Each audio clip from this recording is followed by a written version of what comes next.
안녕하세요. 퇴근후 몰빵입니다. 최근에 코스피, 코스닥 상장 기업들이 3분기 실적 발표들을 다 마쳤는데 현황을 한번 살펴보니까 제가 봤을 때 눈에 띄는 섹터가 하나 있어서 섹터 내에 해당하는 기업들의 리스트를 한번 쭉 뽑아봤습니다. 바로 자동차 부품 쪽을 담당하는 업체들인데요. 이 표는 3분기 실적을 바탕으로 매출액이 전년 대비 상승, 영업이익도 전년 대비 상승인 업체를 뽑은 리스트로 보시다시피 이번 3분기 실적에서 매출이나 영업이익이 적자가 난 기업은 제외를 시켰습니다. 상위 순서로 리스트업을 한번 해보니까 꽤 많은 업체들이 3분기에 실적이 잘 나온 것으로 보입니다. 일부 업체들이 전년 대비 3분기 영업이익이 100% 이상 증가한 기업들도 있고 두 자릿수의 증가율을 보인 업체들도 꽤 많이 보였습니다. 이 중에서 제가 관심이 가는 업체들을 몇 개 가져와서 이야기를 해보려고 합니다. 제가 주목하는 업체를 몇 종목 리스트에서 표시를 한번 해봤는데요. 코스닥 상장사 중에서는 네오오토, 모베이스전자, MS오토텍, PHA 정도가 있습니다. 뒤에서 자세하게 종목별로 사업 현황에 대해서 설명을 드리겠지만 네오오토의 경우에는 작년 3분기 영업이익이 0에서 올해는 19억을 기록했습니다. 또 모베이스 전자의 경우에는 작년에 11억을 하고 올해는 800%가 넘는 101억 원을 기록을 했습니다. 그리고 오늘 소개하려는 MS 오토텍의 경우에도 매출이 전년 대비 40% 증가한 수준으로 5,688억 원을 기록을 했고 영업이익은 전년 대비 170%나 증가한 467억 원 수준을 기록을 했습니다. 그리고 코스피 상장사 중에서는 화신, 서현이와 정도가 있습니다. 두 개 업체들의 실적 성장도 주목할 만한 수준인데 화신의 경우에는 전년에 22억 영업이익을 기록을 하고 올해는 298억 원을 기록을 했고 12배가 넘는 성장을 기록을 한 셈입니다. 서현이와의 경우에도 전년 대비 88%나 성장한 3분기 영업이익 362억 원을 기록을 했습니다. 그 밖에도 실적 성과가 좋은 업체들이 자동차 부품 섹터에서 꽤 많이 보이는데 종목 수가 워낙 많기 때문에 하나하나 다 다루기는 어려울 것 같고 제가 관심이 가는 업체를 중심으로 소개를 한번 해보려고 합니다. 개별 종목별로 이야기하기 전에 먼저 자동차 부품 회사들이 어떤 전망을 가지고 있는지 내년에도 이런 성장을 유지할 가능성이 있을지를 살펴볼 필요가 있을 것 같은데요. 최근까지 자동차 시장에서 우려가 됐던 부분은 크게 세 가지 정도로 거론이 되어 왔습니다. 첫 번째는 반도체 공급 부족에 따른 생산 차질, 그리고 두 번째는 유럽에서 특히 부각되고 있는 인플레이션 영향에 따른 신차 판매 부진이 있습니다. 그리고 마지막 세 번째로는 자동차 시장의 전기차 전환 속도 가속화에 따라서 기존 내연기관 차에 들어가는 부품이 필요가 없어지는 부분이 있어지면서 매출이 급격하게 감소할 거라는 우려가 있었습니다. 보시다시피 이 표에서 한번 보시면 1분기의 글로벌 자동차 생산 차질은 1분기에 134만 대 수준에서 2분기가 되면서 116만 대, 그리고 3분기에는 94만 대로 점진적으로 생산 차질의 영향을 받고 있는 총 대수가 감소하고 있는 추세를 나타내고 있습니다. 지금 상황은 수급 불균형 이슈가 점진적으로 완화가 되면서 주요 대륙인 북미, 유럽, 중국의 자동차 생산 대수가 증가하고 있는 추세임을 명확하게 볼 수 있습니다. 먼저 코스피 상장사인 서현이화를 한번 말씀드리면서 시장을 살펴보겠습니다. 서현이화는 주력 제품으로 도어 트림이라는 제품을 양산을 하고 있고, 도어 트림은 보시는 그림처럼 차량의 내장재에 해당하는 부품으로 차 안에서 보이는 자동차 문 부분에 해당하는 부품입니다. 도어 트림 외에도 여러 가지 종류의 트림이나 콘솔, 그리고 시트와 같은 흔히 말하는 내장재와 범퍼와 같은 외장재들도 현대기아차로 공급을 하고 있는데 대다수가 내장재에 해당되는 부품을 공급하는 현대기아차의 벤더사인 것으로 보입니다. 서현이와의 주요 공급처 현황을 보시면 현대차와 기아차의 비중이 전체 매출의 85% 이상을 차지하고 있습니다. 직접 공급처가 현대 기아차로 나오는 것을 보니까 1차 벤더사인 것으로 보여집니다. 그 중에서도 도어 트림의 경우에는 현대차의 도어 트림의 90%를 서현이아가 공급을 한다고 하니까 사실상 현대차 모델에 들어가는 도어 트림은 서현이아가 독점을 하고 있다고 봐도 무방할 것으로 보입니다. 다트 공시에서 자료를 한번 뜯어보니까 서현이와의 구조에서 보이는 특징은 두 가지 정도가 있는데요. 첫 번째는 원재료 가격의 영향을 거의 받지 않는다는 점입니다. 회사에서 기재한 내용에 따르면 제품 양산에 필요한 원재료의 경우에는 완성차 업체, 여기서 말하는 업체는 현대기아차를 말하는 것으로 보이는데, 이들과 단가 연동제를 실시를 하고 있기 때문에 원재료가 오르면 같은 비율 혹은 그 이상의 부품 단가를 인상을 해주기 때문에 원재료 가격 변동이 서현이와에 미치는 영향은 크게 없는 것으로 이야기를 하고 있습니다. 두 번째는 확실히 1차 벤더사라 그런지 고객사와의 협업을 통해서 끈끈한 사업적 레퍼런스를 확보를 하고 있다는 점입니다. 이 내용도 다트 공시에서 확인이 가능한 부분인데, OEM 판매라고 기재되어 있는데요. 일반적으로 자동차들은 차에 들어가는 부품들이 차 종에 따라서 규격이나 디자인 등이 달라질 수밖에 없기 때문에 현대나 기아와 같은 고객사에서 신차종을 출시를 할 때 어떤 스펙으로 어떤 디자인으로 개발을 해달라고 요청을 하는 형태로 신제품 양산에 들어가는 것으로 보입니다. 따라서 고객사의 입장에서도 높은 비중을 맡고 있는 1차 벤더사의 경우에는 부품 공급사를 바꾸기가 쉽지가 않고, 그렇다면 회사의 실적과 연동될 수 있는 부분은 고객사인 현대, 기아차의 차량 판매량 증가거나 부품 판가의 큰 인상 외에는 변수가 거의 없어질 것으로 예상을 해볼 수가 있겠습니다. 서현이화가 주로 판매하는 제품 리스트와 서현이화의 각 지역별 공장들의 제품별 생산 실적을 나타낸 표인데요. 보시다시피 가장 높은 숫자를 보이고 있는 곳이 국내 공장, 유럽 공장, 그리고 인도 공장 정도가 있는데, 이 지역의 공장들이 매출의 상당 부분을 차지하고 있는 것으로 보입니다. 그 중에서도 국내에서는 도어 트림이 가장 높은 비중을 차지를 하고 있고, 유럽도 필라 제품, 차량 내부의 전면부 천장이나 안전벨트 쪽의 부분인데, 이 필라 제품이 꽤 생산량이 많지만 도어 트림이 가장 높은 비중을 차지를 하고 있습니다. 사이즈도 도어 트림에 비해서 작을 테니까 가격 단가도 당연히 도어 트림이 더 높은 단가일 것으로 보입니다. 그리고 인도의 경우에도 도어 트림이 가장 높은 비중을 차지를 하고 있네요. 그 밖에 범퍼도 생산량이 꽤 되는 것으로 나타나고 있습니다. 그래서 서현이화가 지역별 공장에서 만드는 제품 생산 대수를 한번 눈에 띌 수 있도록 직접 차트로 그려봤습니다. 이 자료는 이번 3분기까지의 생산량을 토대로 분기별로 3등분 했을 때 4분기에도 비슷한 수준의 분기 생산을 한다는 가정하에 올해 연간 생산량을 추정해서 만든 자료인데요. 시각화를 해서 보니까 눈에 띄는 쪽은 두 개 지역입니다. 하나는 유럽 공장, 하나는 인도 공장입니다. 기존의 도어 트림 생산 대수보다 3분기까지만 기준으로 보더라도 현저히 많은 대수의 도어 트림을 생산하고 있는 것으로 보이고, 이는 당연히 고객사의 요청 물량이 전년, 전전년보다 많아졌다는 것을 의미를 할 겁니다. 다행히도 주요 고객사인 현대차는 상장을 사기 때문에 지역별로 공장의 현황을 대략적으로 숫자를 확인을 할 수 있었습니다. 현대차의 원재료인 부품 매입액을 지역별로 제가 한번 확인을 해봤더니 재미있는 점이 발견이 되는군요.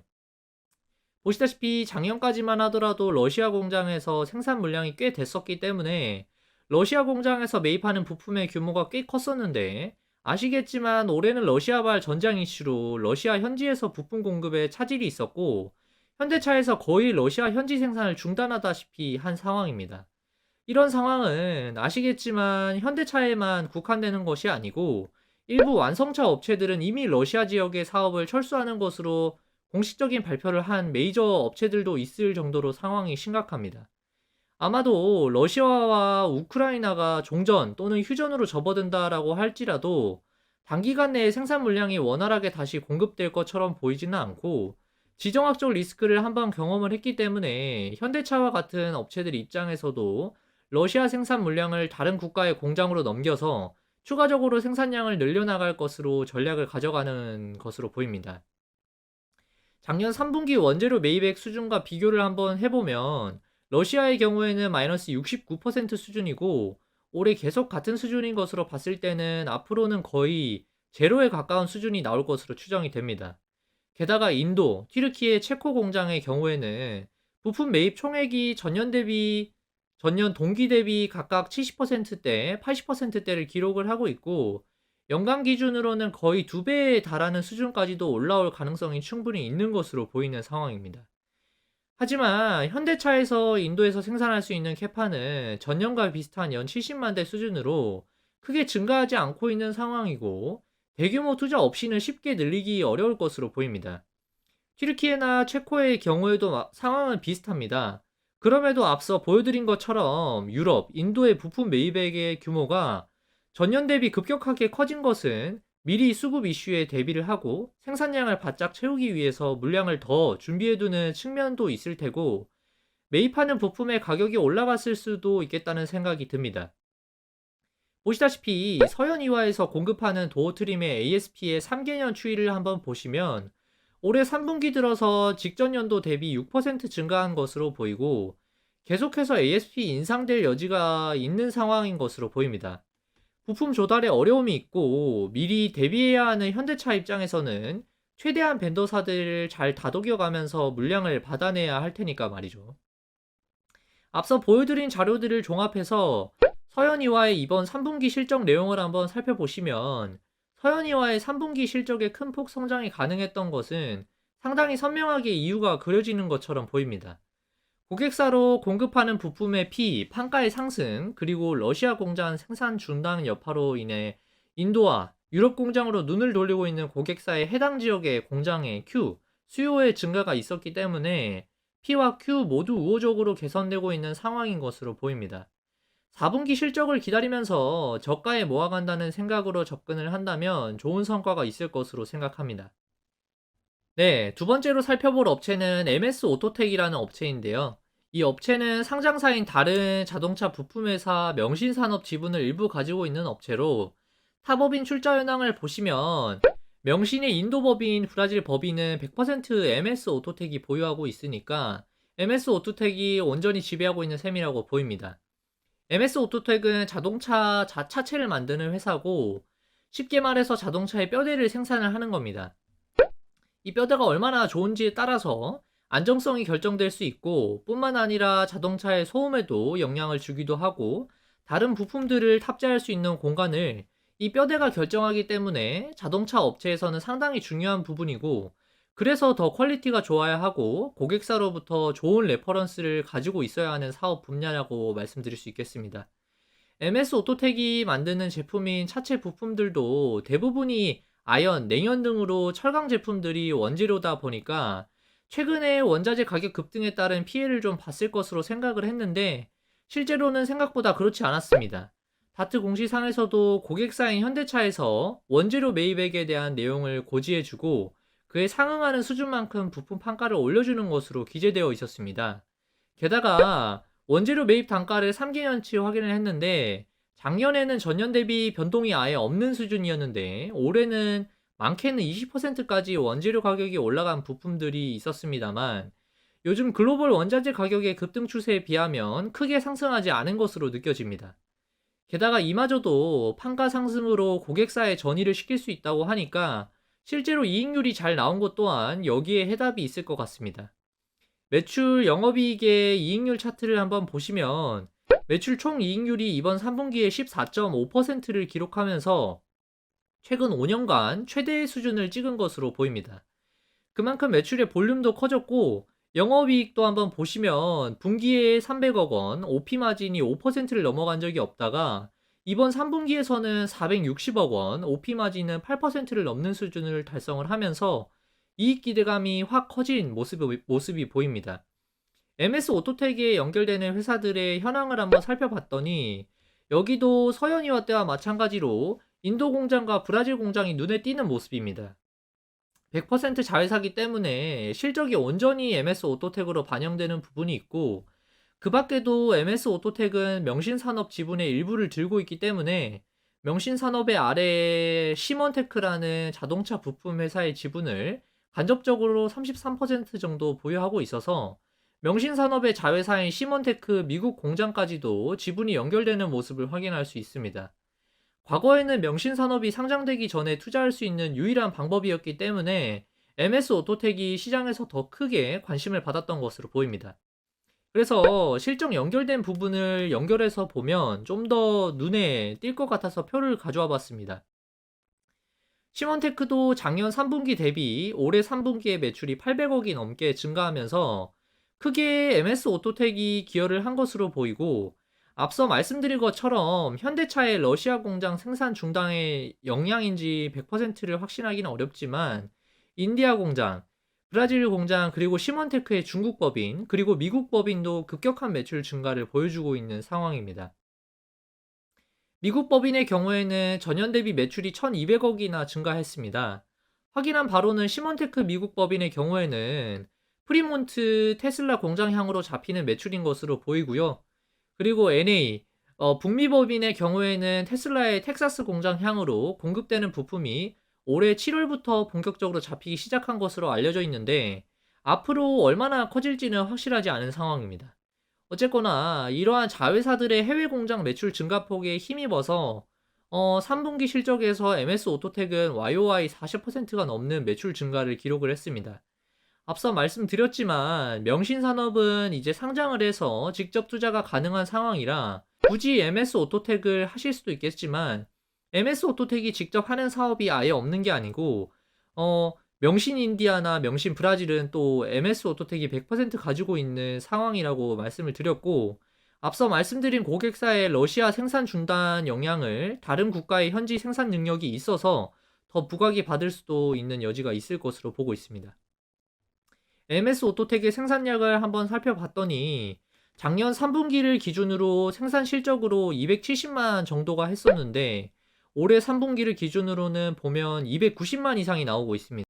게다가 가동률도 90% 이상이니까 거의 풀가동으로 돌아가고 있다고 봐도 될 정도입니다. 고객사의 수요가 증가하고 있다고 봐야 되겠습니다. 올해 3분기 누적으로 영업이익률이 6.5%를 기록을 하고 있고 부품주 중에서는 6%대면 절대로 마진율 측면에서 뒤지지 않는 수준인 것으로 알고 있습니다. 게다가 4분기에도 3분기에 준하는 영업이익 400억대를 기록한다고 가정을 한다면 1,400억대 수준의 영업이익을 기록을 할 텐데 MS 오토텍은 지금 시총이 2,000억이 채 되지 않습니다. POR 기준으로 계산을 하자면 1.5배도 안 되는 수준이죠. 재평가를 받는 시기가 충분히 올 수 있다고 보이는데 앞으로 인도 브라질 쪽의 생산량이 지속적으로 늘어날 수 있을지 관심을 가지고 지켜볼 필요가 있겠습니다. 이번 영상에서는 자동차 부품 회사들의 실적을 살펴보고 제가 관심 가는 종목을 몇 개 말씀을 드려봤습니다. 개인적으로는 눈이 가는 종목들이 더 많은데 시간 관계상 다음번에 영상에서 또 소개를 해드려 보려고 합니다.